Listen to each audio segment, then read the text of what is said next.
दोस्तों, यहाँ के लोग जिन्हें आप अपना समझते हैं, आप सोचते हैं कि आपके मित्र, आपके संबंधी आपके अपने हैं। आप सोचते हो आपकी पत्नी, आपके बच्चे आपके अपने हैं।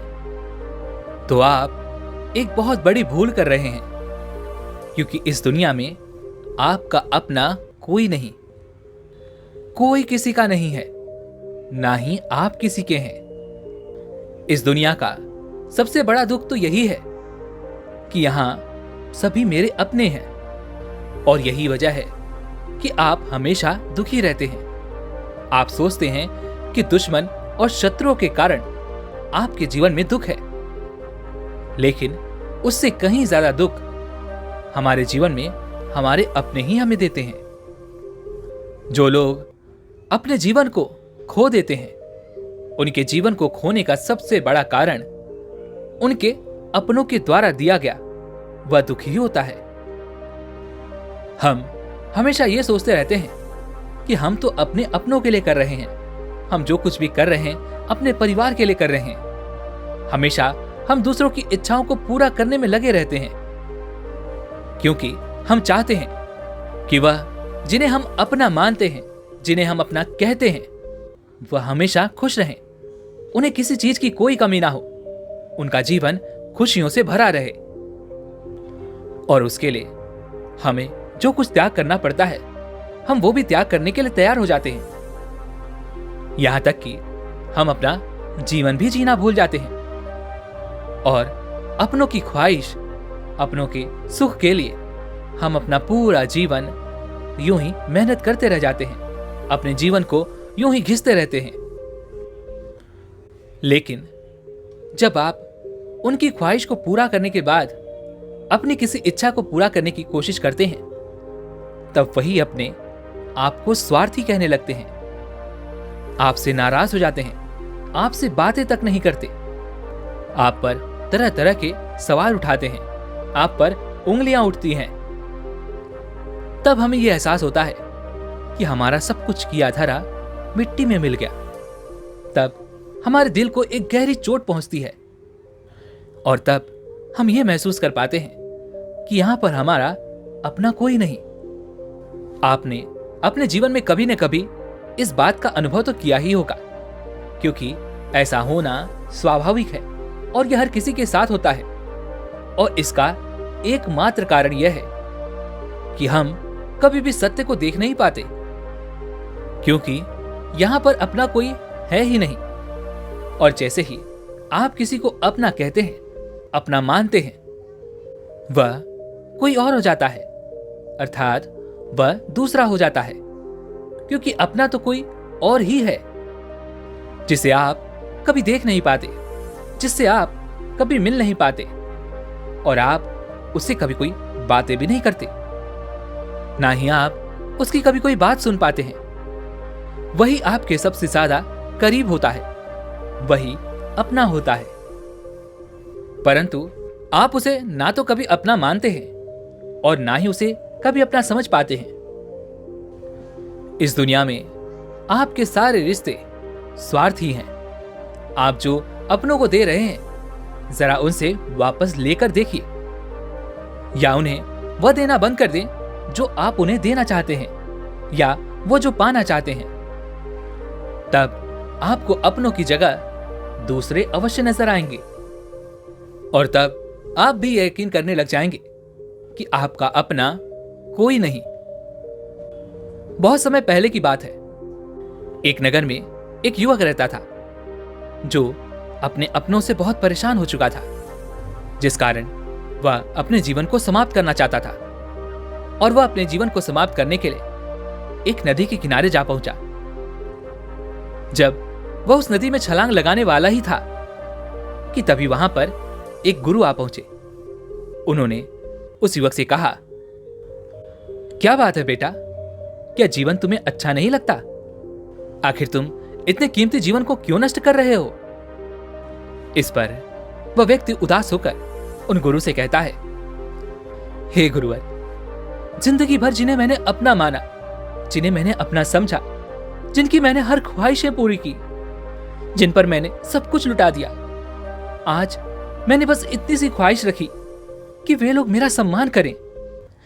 आज जब मैं उन्हें कुछ देने लायक नहीं हूं, तो उन्होंने मेरा सब कुछ किया हुआ मिट्टी में मिला दिया। वे कहते हैं कि तुमने मेरे लिए किया ही क्या है।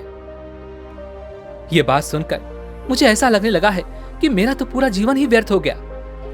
मैंने अपना जीवन व्यर्थ के संघर्षों में यूं ही निकाल दिया। और तब मेरे मन में तरह तरह के प्रश्न उठने लगे और मैं ये सोचने लगा कि आखिर यहां पर कौन है जो अपना है।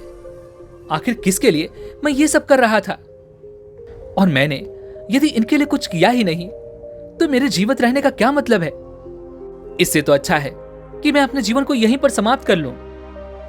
उन गुरुवर ने उस युवक की सारी बातें ध्यानपूर्वक सुनी और उसके बाद वह उस युवक से कहते हैं, बेटा, यहां पर एक ऐसा व्यक्ति है जो केवल और केवल तुम्हारा ही है। वह तुम्हारा अपना है। उसका और तुम्हारा संबंध किसी स्वार्थ पर आधारित नहीं है। वह तुमसे कुछ भी नहीं मांगता। वह तो तुम्हें कुछ देने के लिए तैयार खड़ा रहता है। यह बात सुनकर वह व्यक्ति थोड़ा सा अचंभित हुआ। उसे समझ नहीं आया कि आखिर ऐसा कौन सा व्यक्ति है जो मेरे लिए खड़ा है और जो मुझे सब कुछ देना चाहता है। कुछ देर सोच विचार करने के बाद वह उन गुरुवर से कहता है, हे गुरुवर, आखिर आप कहना क्या चाहते हैं। आखिर ऐसा कौन सा व्यक्ति है जो स्वार्थी नहीं और जो मुझे कुछ देना चाहता है। आगे वह युवक उन गुरुवर से कहता है, हे गुरुवर, मैं जितने भी लोगों को जानता हूं, मैं जितने भी अपनों को जानता हूं, मेरे मित्र, रिश्तेदार, सहयोगी, मेरे शत्रु और यहां तक कि मेरे परिवार वाले, उन सबको मैं अच्छी तरह जानता हूं। उन सभी में जो मेरे खास हैं, जो मेरे अपने हैं, उन्हें भी मैं अच्छी तरह से जानता हूं। पर उनमें से तो ऐसा कोई नहीं है जैसा कि आप मुझे बता रहे हैं। इस पर वह गुरुवर उस युवक से कहते हैं, बेटा, तुम उसे नहीं जानते, लेकिन वही तुम्हारा अपना है जो तुम्हें हमेशा कुछ न कुछ देता ही आया है। पर तुमने ना तो कभी उसे देखा और ना ही कभी उसकी कोई बात सुनी। इस पर वह व्यक्ति बहुत आश्चर्यचकित रह गया। उसे समझ नहीं आ रहा था कि आखिर वह कौन है जिसे वह नहीं जानता, जिसकी वह बात नहीं सुनता। तभी वह गुरुवर से कहता है, हे गुरुवर, आखिर ऐसा कौन सा व्यक्ति है, कृपया करके मुझे बताएं। मैं उससे मिलना चाहता हूं, मैं उसकी बातें सुनना चाहता हूं। मैं भी तो देखूं आखिर वो कौन है जो मेरा अपना है और जिससे मैं मिल नहीं पाया। इस पर वह गुरुवर उस व्यक्ति को एक गुफा की ओर ले जाते हैं। वह गुफा बहुत बड़ी थी और भीतर घना अंधेरा था। वह गुरुवर उस युवक को गुफा के अंदर ले जाते हैं और उसे उस गुफा में बैठाकर वह तुरंत ही गुफा के बाहर चले आते हैं और गुफा का मुख बंद कर देते हैं। जैसे ही उन गुरुवर ने उस गुफा का मुख बंद किया, वह युवक जोर जोर से चिल्लाने लगा, चीखने लगा और वह युवक कहता है, हे गुरुवर, आपने इस दरवाजे का मुख क्यों बंद कर दिया। मैं भी बाहर आना चाहता हूं, मुझे भी बाहर निकालिए, यहां मेरा दम घुट रहा है। दरवाजा खोलिए गुरुवर। वह गुरुवर बाहर से जोर से चिल्लाकर उस युवक से कहते हैं, बेटा, तुम्हारे सारे अपने ऐसे ही हैं। वह तुम्हें तुम्हारी मुसीबत में इसी प्रकार छोड़कर चले जाते हैं। वह युवक भीतर से जोर जोर चिल्लाता रहा कि मुझे बाहर निकालो, मुझे बाहर निकालो, मैं यहां से निकलना चाहता हूं। लेकिन उन गुरु ने उस युवक की एक न सुनी। वह उस गुफा के दरवाजे के मुख पर ही खड़े थे, लेकिन उन्होंने एक बार भी उस गुफा के दरवाजे का मुख नहीं खोला। तभी भीतर से उस व्यक्ति के जोर से चिल्लाने की आवाज आई। वह कह रहा था, हे गुरुवर, आप भी तो दूसरों की तरह ही निकले। आप भी तो मुझे मुसीबत में इस प्रकार छोड़कर भाग गए। तभी वह गुरुवर उस युवक से कहते हैं, बेटा, जिन्हें तुम अपना मानते हो, जिन्हें तुम चाहते हो, वो सब तुम्हारे पराये हैं। तुम कितना भी रो, कितना भी गिड़गिड़ाओ, इस दुनिया में किसी को कोई फर्क नहीं पड़ता। तुम्हारे ऊपर कितनी भी बड़ी मुसीबत क्यों ना आ जाए, उन्हें इस बात की कोई चिंता नहीं। उन्हें तो केवल अपना स्वार्थ नजर आता है।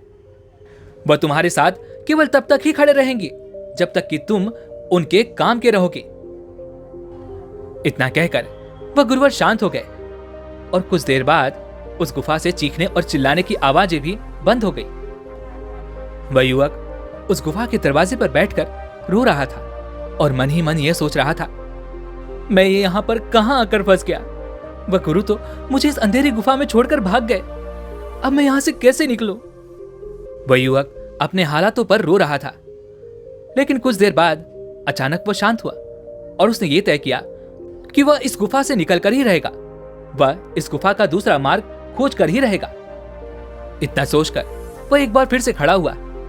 वह उस गुफा के अंधेरे में उस गुफा से बाहर निकलने का मार्ग ढूंढने लगा और करीब 4 से 5 घंटों के बाद आखिरकार उस व्यक्ति ने एक दूसरा मार्ग ढूंढ ही निकाला जो उसे उस गुफा से बाहर निकाल सकता था। वह जैसे तैसे उस गुफा से बाहर निकला और वह उसी मार्ग पर आ पहुंचा जिस मार्ग से वह गुफा के भीतर गया था। तभी उसने देखा कि बाहर वह गुरुवर अभी भी बैठे हुए हैं। यह देखकर उसे उन गुरुवर के ऊपर बहुत क्रोध आया और वह क्रोधित होकर उन गुरुवर के पास पहुंचा और उन गुरुवर से कहने लगा, क्या आप पागल हैं? आपने मुझे इस गुफा में क्यों बंद किया था? यदि मेरी मृत्यु हो जाती तो? तभी वह गुरुवर उस युवक से कहते हैं, बेटा शांत हो जाओ और मुझे मेरे प्रश्नों का उत्तर दो। तुम्हें तुम्हारे प्रश्नों का उत्तर मिल जाएगा। इस पर वह युवक थोड़ा शांत हुआ। इस पर उन गुरुवर ने उस युवक से प्रश्न करते हुए कहा, बेटा मुझे ये बताओ, आखिर तुम्हें इस गुफा से किसने बाहर निकाला? वह व्यक्ति क्रोधित होते हुए उन गुरुवर से कहता है, और कौन लेकर आएगा? मैं ही तो उस गुफा में अकेला था और मैं ही खुद को बाहर लेकर आया हूं। इस पर वह गुरु मुस्कुराने लगे और उस युवक से कहते हैं, देखा, आखिरकार हम ही अपने होते हैं। हम ही अपने आप को बचाते हैं। हम ही अपनी देखभाल करते हैं, अपनी फिक्र करते हैं और हम ही अपने सबसे ज्यादा करीबी होते हैं। हम ही अपने हैं और बाकी सब तो पराये हैं। जैसा कि तुमने कहा, तुम स्वयं ही अपने आप को इस गुफा से बाहर निकाल कर लाए हो। इसी प्रकार तुम ही अपने जीवन भर अपने साथ रहते हो, अपने साथ जीते हो। जब कोई मुसीबत आन पड़ती है और तुम्हारा साथ कोई नहीं देता, तब भी तुम अपने साथ खड़े रहते हो। तुम अपना साथ कभी नहीं छोड़ते। तो फिर क्यों तुम दूसरों में अपनापन ढूंढते हो? जरा एक पल के लिए यह सोचकर देखो, जो स्वयं का ना हो सका वो दूसरों का क्या होगा? उन गुरुवर की आवाज सुनकर उस व्यक्ति का सारा क्रोध शांत हो गया और वह उन गुरुवर की बात अच्छी तरह से समझ चुका था। उसने उन गुरुवर से कहा, हे गुरुवर, आप ठीक कहते हैं, आपकी बात बिल्कुल सही है। लेकिन मेरे अलावा मेरे परिवार में मेरे माता पिता, भाई बहन, पत्नी और बच्चे भी तो हैं। ये भी तो मेरे अपने ही हैं। उस युवक की यह बात सुनकर वह गुरुवर उस युवक से कहते हैं, बेटा तुम मेरे साथ चलो, मैं तुम्हें कुछ दिखाता हूं। इतना कहकर वह गुरुवर उस युवक का हाथ पकड़कर उसे एक शमशान में ले जाते हैं और कुछ देर बाद ही वहां पर कुछ लोग एक अर्थी लेकर आए जिस पर एक मृत व्यक्ति का शरीर लिटाया गया था। उसकी ओर इशारा करते हुए वह गुरुवर उस युवक से कहते हैं, बेटा एक बार उस व्यक्ति को देखो जिसकी मृत्यु हो गई है। उसकी खबर तो बहुत लोगों तक पहुंची होगी, लेकिन उनमें से कुछ लोग ही यहां शमशान तक आ पहुंचे हैं और अब ये लोग इस आदमी को इस चिता पर रखेंगे और अग्नि के हवाले कर देंगे। और इस व्यक्ति के कुछ अपने भी तुम्हें यहां पर अवश्य देखने को मिलेंगे। कुछ इसके मित्र होंगे, कुछ इसके परिवार वाले, तो कुछ इसके बच्चे भी होंगे। कुछ की आंखों में तुम्हें आंसू नजर आएंगे, तो कुछ बिना आंसुओं के तुम्हें ज्ञान बांटते नजर आएंगे। और जैसे ही ये चिता जलने लगेगी, सब यहां से चले जाएंगे और इस व्यक्ति को हमेशा हमेशा के लिए भूल जाएंगे। उन गुरु के इतना कहने के कुछ देर बाद ही उन लोगों ने उस मृत व्यक्ति को चिता पर लिटा दिया और उसे अग्नि के हवाले कर दिया। जैसे ही चिता जलने लगी, तुरंत ही कुछ लोग वहां से हाथ धो धोकर घर की ओर निकलने लगे।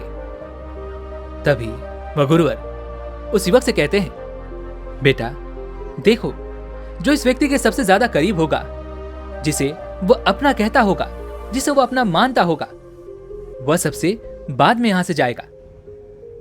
और देखते ही देखते सभी लोग वहां से चले गए, लेकिन एक व्यक्ति जो बाहर ही रह गया था, वह उस चिता में जलने वाले का पुत्र था। लेकिन कुछ देर बाद ही वह भी वहां से चला गया। तभी वह गुरुवर उस व्यक्ति से कहते हैं, देखा, यहां पर कोई अपना नहीं होता, हमारा साथ कोई नहीं देता, सारे संबंध तो केवल इस दुनिया के ही हैं। हम तो अकेले आते हैं और अकेले ही जाते हैं। हम अपने आप को साथ लेकर आते हैं और अपने आप को ही साथ लेकर वापस चले जाते हैं, पर अपने आप से कभी मिल ही नहीं पाते। और यही हमारे जीवन का सबसे बड़ा दुर्भाग्य है, जो जीवन भर हमें संभालता है, हमारी बातों को सुनता है, हमारे कार्यों में हमारी मदद करता है, हर परेशानी हर तकलीफ में हमारे साथ खड़ा रहता है। हम उससे ही मिलना नहीं चाहते, ना ही उसे हम कभी अपना मानते हैं। ठीक उसी प्रकार तुम भी ना तो अपने आप को जानते हो, ना ही अपने आप को मानते हो, बल्कि तुमने तो अपने आप को मानने की बजाय इस दुनिया को ही अपना मान लिया है। इस चिता की तरफ देखो। इस चिता में जलने वाले की पत्नी 4 दिनों तक और इसकी माता 8 दिनों तक शोक मनाएगी, फिर वह भी इसे भूल जाएंगे और अपनी जिंदगी में व्यस्त हो जाएंगे।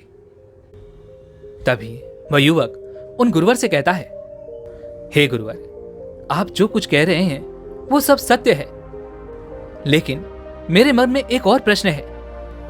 तभी वह गुरुवर कहते हैं, पूछो, तुम क्या पूछना चाहते हो? इस पर वह युवक कहता है, हे गुरुवर, अगर मैं ही अपना हूं और मुझे ही अपना ख्याल रखना है और अपने आप को जानना है, पहचानना है, मुझे अपनी बातें सुननी है और अपने साथ खड़ा रहना है, तो आखिर मेरे माता पिता, भाई बहन, पत्नी, बच्चे, क्या मैं इनको छोड़ दूं? क्योंकि वह दूसरे हैं, मेरे अपने नहीं। इस पर वह गुरुवर मुस्कुराने लगे और उस युवक से कहते हैं, बेटा, मैंने ऐसा कब कहा कि तुम अपने माता पिता, भाई बहन, अपनी पत्नी और अपने बच्चों को छोड़ दो। मैं तो बस तुमसे इतना ही कह रहा हूं कि जिस दिन तुम स्वयं को जान जाओगे, तुम अपने आप को पहचान जाओगे और जिस दिन तुम्हारा स्वयं से मिलन हो जाएगा, उस दिन से तुम ये सोचकर कभी नहीं जियोगे कि जो भी तुम कर रहे हो उसके बदले तुम्हें कुछ प्राप्त होगा।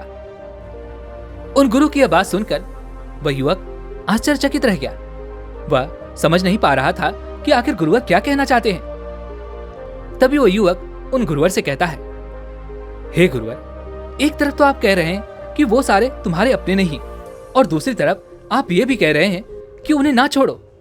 आखिर मैं आपकी बात समझ नहीं पा रहा, आप कहना क्या चाहते हैं? इसका जवाब देते हुए वह गुरुवर उस युवक से कहते हैं, बेटा, जिस दिन तुम्हारा तुमसे मिलन हो जाएगा, उस दिन के बाद से तुम किसी दूसरे के लिए दुखी नहीं रहोगे, क्योंकि तब तुम उनके लिए जो भी करोगे केवल यह सोचकर नहीं करोगे कि भविष्य में तुम्हें कुछ मिलेगा। जैसे कि अभी कुछ देर पहले तुम यही सोचकर तो रो रहे थे कि तुमने उनके लिए जो कुछ भी किया है उसके बदले तुमने आज तक उनसे कुछ नहीं मांगा, बस तुम तो उनसे केवल थोड़ा सा सम्मान चाहते हो, लेकिन वह तुम्हें सम्मान नहीं दे रहे और यह भावना तुम्हें दुख पहुंचा रही है। लेकिन जब तुम स्वयं को जान जाओगे तो तुम्हारे भीतर से यह भावना भी चली जाएगी और तब तुम किसी से ना कोई आशा रखोगे और ना ही तुम्हारी आशाएं टूटेंगी और ना ही तुम्हें कभी दुख पहुंचेगा। जिसे भी तुम अपना कहते हो वह सब तुमसे अपने स्वार्थ के लिए जुड़े हुए हैं और जो कुछ भी तुम उनके लिए कर रहे हो उसमें भी तुम्हारा स्वार्थ छुपा हुआ है, क्योंकि जो कुछ भी तुम उनके लिए कर रहे हो उसके बदले में तुम भी तो उनसे कुछ चाहते हो, और अगर उन्होंने तुम्हें वो कुछ नहीं दिया जो तुम चाहते हो तो तुम्हारे भीतर तुरंत प्रश्नों के सैलाब उठने लगते हैं। तुम ये सोचने लग जाते हो कि मैंने तो उनके लिए इतना कुछ किया, लेकिन वो मेरे लिए कुछ नहीं करना चाहते, वो मुझे कुछ नहीं देना चाहते। इसीलिए इस दुनिया में अगर कोई हमारा है तो वह हम खुद ही हैं, हम ही अपने हैं और हम ही अपने साथ हमेशा रहते हैं। इतना कहकर वह गुरुवर शांत हो गए और उस युवक को भी अब उन गुरु की बात अच्छी तरह से समझ में आ चुकी थी।